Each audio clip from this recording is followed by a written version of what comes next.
আচ্ছা, তুমি যে এই পরীক্ষায় সর্বনিম্ন নাম্বার পেয়েছো, তো তোমার কিরকম লাগছে এখন? হ্যাঁ, ভালোই লাগছে।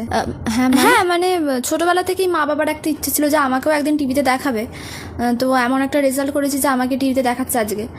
ভালোই লাগছে।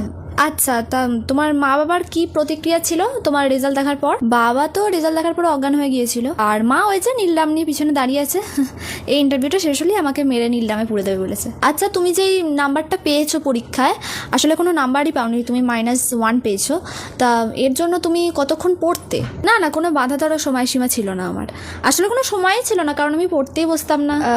আচ্ছা, তোমার এই রেজাল্টের পিছনে কার কার অবদান আছে? অবদান তো সবার আগে আমার বন্ধুদেরই, কারণ ওদের সাথে ছ্যাবলামো করেই তো আমার সারা বছরটা কেটেছে।